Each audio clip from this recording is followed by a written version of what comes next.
త్వరలోనే హైదరాబాద్ నగరానికి double decker బస్సులు రానున్నాయని ఆర్టీసీ చైర్మన్ బాజిరెడ్డి గోవర్ధన్ రెడ్డి తెలిపారు. ట్యాంక్ బండ్ పై ఆర్టీసీకి చెందిన 50 కొత్త సూపర్ లగ్జరీ బస్సులను రాష్ట్ర రవాణా శాఖ మంత్రి పువ్వాడ అజయ్ కుమార్ ఆర్టీసీ ఎండీ సజ్జనార్తో కలిసి ఆర్టీసీ చైర్మన్ బాజిరెడ్డి ప్రారంభించారు. ఆర్టీసీ చరిత్రలో పెద్ద ఎత్తున బస్సులు కొనుగోలు చేశామని ఆర్టీసీ ఎండీ సజ్జనార్ అన్నారు.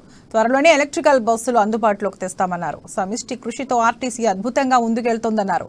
ఆర్టీసీ చైర్మన్ బాజిరెడ్డి గోవర్ధన్ రెడ్డి మాట్లాడుతూ సీఎం సహకారంతో రాష్ట్రంలో భారీగా బస్సులను కొనుగోలు చేస్తున్నట్లు చెప్పారు.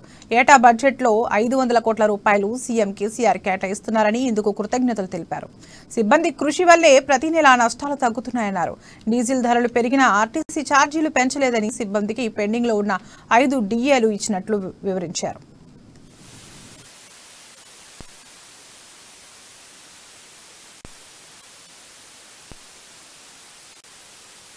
ప్రజలు కూడా ఈ యొక్క చాలా ఎదురు చూస్తున్నారు ఈ డబుల్ డెక్కర్ బస్సెస్ కోసం. డెఫినెట్లీ వచ్చే రోజు మన సిటీలో డబుల్ డెక్కర్ కూడా రాబోతున్నాం. అదేవిధంగా మనము తెలంగాణ ప్రభుత్వ సహకారంతో ఇప్పుడున్న డీజిల్ బస్సెస్ కూడా ఎలక్ట్రికల్ వెహికల్ బస్సెస్ గా కన్వర్ట్ చేయడానికి కూడా కృషి చేయడం జరుగుతుంది. రిట్రోఫిట్మెంట్ కిట్స్ ద్వారా మనము ఈ ఒక ప్లాన్ కూడా చేయడం జరుగుతుంది. వచ్చే 5 years లో మొత్తం టీఎస్ఆర్టీసీని ఎలక్ట్రికల్ వెహికల్స్ గా పరివర్తన చేయడానికి కూడా యాజమాన్యం కృషి చేయడం జరుగుతుంది. మన చైర్మన్ గారు రోజు ఇది రివ్యూ చేయడం జరుగుతుంది. ఎట్లా చేస్తే బాగుంటుందని చెప్పి ఐ థింక్ వచ్చే రోజు ఫస్ట్